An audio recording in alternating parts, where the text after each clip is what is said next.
Hello senior students, कैसे हैं आप सभी। चलिए आज का न्यू चैप्टर स्टार्ट करते हैं। सबसे पहले यह जान लेते हैं कि इस चैप्टर में हमने स्टडी क्या करना है।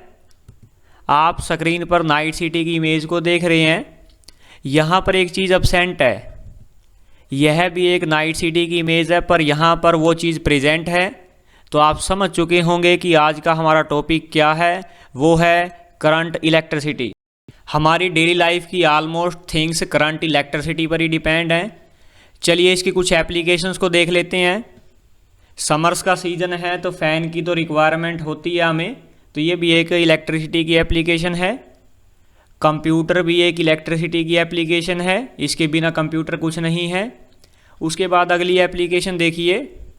गर्ल्स जो हैं, लॉकडाउन का टाइम चल रहा है तो उनकी मम्मी जी इनको वॉशिंग मशीन का यूज़ करना तो ज़रूर सिखा रही होगी, तो ये भी इलेक्ट्रिसिटी की एप्लीकेशन है। उसके बाद एलईडी जो है, किसी भी ओकेज़न पर जाना हो तो कपड़ों को प्रेसिंग करना भी ज़रूरी होता है। अगली एप्लीकेशन जो हमारी लाइफ का बहुत इंपॉर्टेंट पार्ट है, मोबाइल फ़ोन, उसको चार्ज करना भी ज़रूरी होता है। चलिए करंट इलेक्ट्रिसिटी को स्टार्ट करते हैं। सबसे पहले हम चार्जेस की बात करते हैं। आप जानते हैं कि चार्ज दो तरह का होता है, positive charge, negative charge. Like charges repel each other, unlike charges attract each other. Diagram में भी देखें, यहाँ पर लाइक चार्जेज के बीच में रिपल्सन हो रहा है, negative charge, positive charge, like charges के बीच में रिपल्सन हो रहा है। जब बॉडी के ऊपर कोई चार्ज नहीं होता तो बॉडी को न्यूट्रल बोलते हैं, तो कोई अट्रैक्शन नहीं होती, कोई रिपल्सन नहीं होती, और unlike charges attract each other. चलिए यूनिट को देखते हैं। चार्ज की यूनिट कूलाम है, जिसको सिंबल C से डिनोट किया जाता है। जब किसी साइंटिस्ट के नेम पर किसी की यूनिट को रखा जाता है, वो हमेशा कैपिटल लेटर से डिनोट की जाती है। CGS unit of charge is ESU, यानी कि इलेक्ट्रोस्टैटिक यूनिट, और इसको स्टेट कूलाम भी बोलते हैं। 1 कूलाम के अंदर 3 × 10⁹ ESU इलेक्ट्रोस्टैटिक यूनिट्स होती हैं। स्मॉल चार्ज को मेज़र करने के लिए हम मिली, माइक्रो, नैनो अदर्स का यूज़ करते हैं। 1 मिली कूलाम जो है 10⁻³ कूलाम के इक्वल होता है। 1 micro coulomb is equal to 10⁻6 coulomb. 1 nano coulomb is equal to 10⁻9 coulomb. हमारा नेक्स्ट टॉपिक है कंडक्टर। यहाँ पर हमने लिथियम मेटल का एग्जाम्पल लिया है, लिथियम बैटरी। अगर आपके पास कंप्यूटर है तो ये उसके अंदर पाई जाती है बैटरी। तो हमारे पास एक लिथियम का एटम है, एटॉमिक नंबर जो है लिथियम का 3 होता है, इसलिए न्यूक्लियस के चारों ओर 3 इलेक्ट्रॉन रिवॉल्व कर रहे हैं। आप जानते हैं कि जो आउटर मोस्ट सेल में इलेक्ट्रॉन होते हैं उनको हम वैलेंस इलेक्ट्रॉन बोलते हैं। तो ये जो इलेक्ट्रॉन है न्यूक्लियस के चारों ओर क्यों रिवॉल्व कर रहे हैं? क्योंकि न्यूक्लियस इनको एक एनर्जी प्रोवाइड करता है, जिसके कारण ये न्यूक्लियस के साथ बंधे रहते हैं। पर रूम टेम्परेचर पे क्या होता है, न्यूक्लियस से ज़्यादा एनर्जी वैलेंस इलेक्ट्रॉन को सराउंडिंग का इन्वायरमेंट प्रोवाइड कर देता है, जिसके कारण ये अपने एटम को छोड़कर चला आता है और मेटल के वॉल्यूम के अंदर फ्रीली मूव करता रहता है। तो इसीलिए मेटल्स के अंदर आप सुनेंगे कि फ्री इलेक्ट्रॉन्स पाए जाते हैं। उन फ्री इलेक्ट्रॉन्स की वजह से ही ये गुड कंडक्टर ऑफ इलेक्ट्रिसिटी होते हैं। अब बात करते हैं इंसुलेटर्स की। तो इंसुलेटर के अंदर ऐसे कोई फ्री इलेक्ट्रॉन्स नहीं पाए जाते, क्योंकि न्यूक्लियस जो है इलेक्ट्रॉन्स को बहुत ही ज़्यादा अमाउंट में एनर्जी प्रोवाइड करता है, उतने अमाउंट में सराउंडिंग का इन्वायरमेंट जो है प्रोवाइड नहीं कर पाता। इसीलिए इंसुलेटर्स के अंदर फ्री इलेक्ट्रॉन्स नहीं पाए जाते और ये बैड कंडक्टर ऑफ इलेक्ट्रिसिटी होते हैं। अब देखते हैं कि इलेक्ट्रॉन के ऊपर कौन सा चार्ज मिलता है। तो चार्ज एक तरह की कैप होती है जिसको डालने वाला कोई होना चाहिए। तो इलेक्ट्रॉन के ऊपर नेगेटिव चार्ज पाया जाता है, प्रोटॉन के ऊपर पॉजिटिव चार्ज और न्यूट्रॉन के ऊपर नो चार्ज। आप देख लेते हैं कि 1 इलेक्ट्रॉन के ऊपर कितना चार्ज होता है। 1 इलेक्ट्रॉन के ऊपर -1.6 × 10⁻⁻19 कूलम चार्ज पाया जाता है, और 1 प्रोटॉन पर +1.6 × 10⁻⁻19 कूलम। इलेक्ट्रिक करंट की डेफिनेशन को देखते हैं अब। The rate of flow of electric charges across a cross section of the conductor are said to be electric current. तो इसको समझने के लिए हमने एक कंडक्टर लिया है। तो कंडक्टर के अंदर जब चार्जेज का फ्लो होता है तो उसी को हम बोलते हैं कि इस वायर के अंदर करंट फ्लो हो रहा है जब चार्जेज का फ्लो होगा।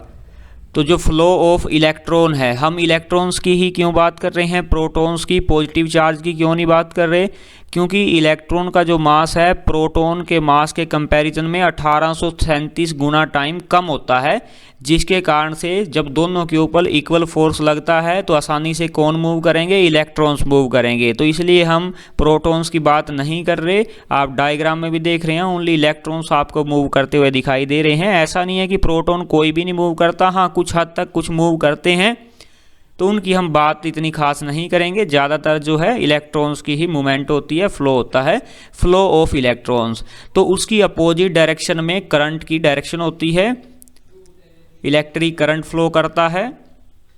इस डायग्राम में भी देखें किस तरह से चार्जेज का फ्लो हो रहा है, करंट का फ्लो हो रहा है।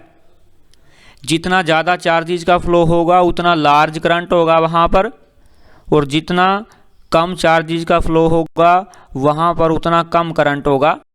इस डायग्राम को भी देखें किस तरह से बैटरी से रेलगाड़ी लोड होकर निकल रही है और एप्लियंसेस के द्वारा उसको कैसे यूज़ किया जा रहा है।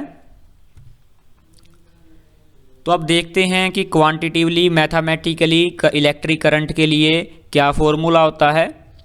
मान लीजिए इस क्रॉस सेक्शन के अक्रॉस राइट से लेफ्ट साइड टाइम t के अंदर क्यू चार्ज का फ्लो हो रहा है। Quantitatively electric current is defined as the rate of flow of electric charge through any cross section of a conductor. तो electric current का formula देखें, electric current is equal to charge Q का flow हो रहा है time t के अंदर, तो I is equal to Q by T. तो हमारे पास एक रिलेशन निकल के आती है इलेक्ट्रिक करंट की, I is equal to charge Q upon time. तो डायग्राम में देखें कि इलेक्ट्रिक करंट की डायरेक्शन क्या है, पॉजिटिव से नेगेटिव की तरफ, यानी कि जो पॉजिटिव चार्ज की डायरेक्शन होती है वो ही करंट की डायरेक्शन होती है। Electric current represent the direction of flow of positive charge.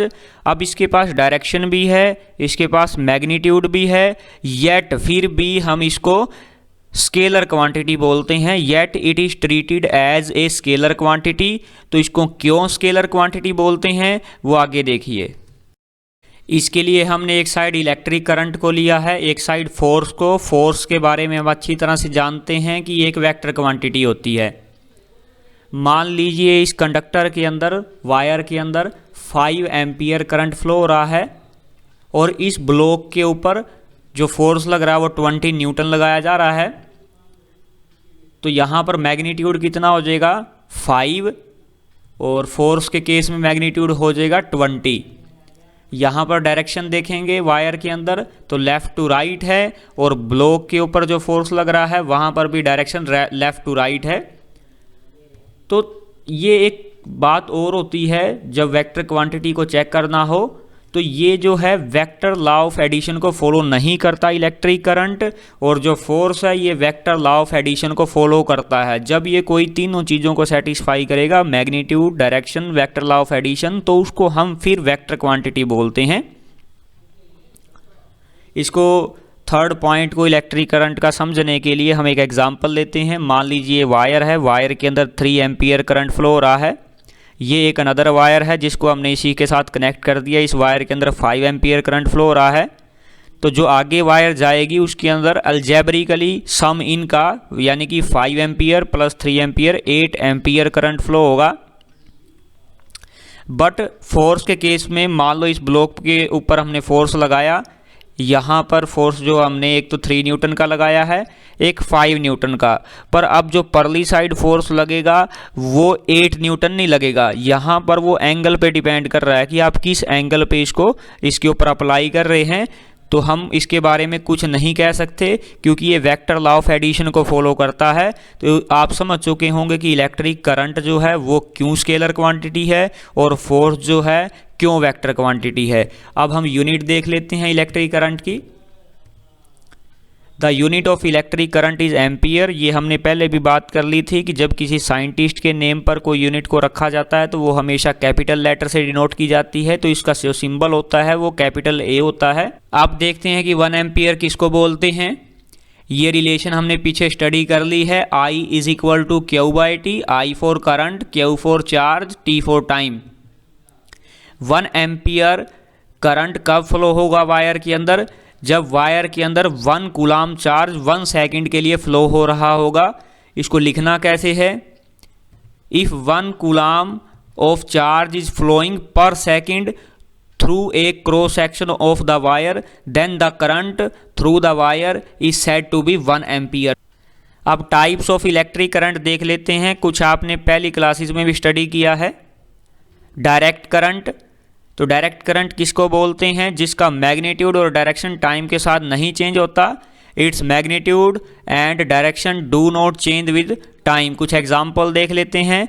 A cell, battery और DC dynamo are the sources of direct current. इसका ग्राफ भी देखें। ग्राफ के अंदर आप देख पा रहे होंगे कि टाइम के साथ ये नहीं चेंज हो रहा। तो आपके दिमाग में आया होगा कि डीसी डायनमो क्या होती है। जो आपने क्लास 10th के अंदर डीसी जनरेटर पढ़ा था वो ही डीसी डायनमो है।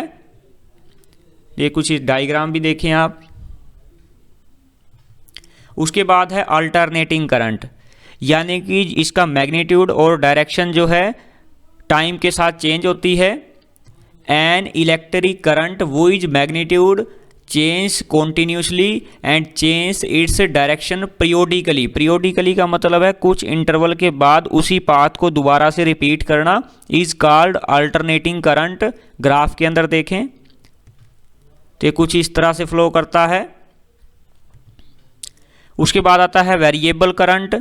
वेरिएबल का मतलब जो वेरी करता रहे। जैसे जब कोई बैटरी वगैरह ख़राब हो जाती है तो ख़राब होने पर कभी उसकी वोल्टेज बढ़ती है, कभी कम होती है, तो जिसके कारण करंट में भी चेंजिंग आती है, तो उसी को हम वेरिएबल करंट बोलते हैं। ग्राफ आप देखें इसका। This current alternates back and fourth, ऊपर नीचे चलता है, बट ऐसे नहीं चलता जैसे अल्टरनेटिंग करंट चलता है, but not as regularly as AC current do.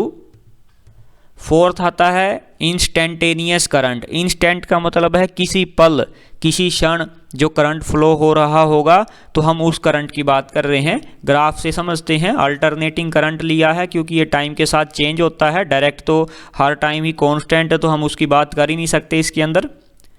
तो आप देखेंगे कि 1 के ऊपर इसके अंदर I1 करंट फ्लो हो रहा है, 2 के ऊपर मान लो T2 टाइम के ऊपर I2 करंट फ्लो हो रहा है, Tn टाइम के ऊपर इसके अंदर In करंट फ्लो हो रहा है। तो टाइम के साथ जो है करंट की वैल्यू बढ़ रही है, डिक्रीज हो रही है। तो यहाँ पे हमने Tn टाइम के ऊपर इसके अंदर करंट देखा तो In करंट फ्लो हो रहा है। तो उस इंस्टेंट पे इसके अंदर In करंट है, तो उसी को हम बोलेंगे instantaneous current. Instantaneous current is the amount of charge passing through a conductor at the moment. I1 current flow हो रहा है T1 टाइम के ऊपर, I2 करंट फ्लो हो रहा है T2 टाइम के ऊपर, In करंट फ्लो हो रहा है Tn टाइम के ऊपर। तो इसी तरह से हम इंस्टेंटेनियस करंट को एक्सप्लेन कर सकते हैं।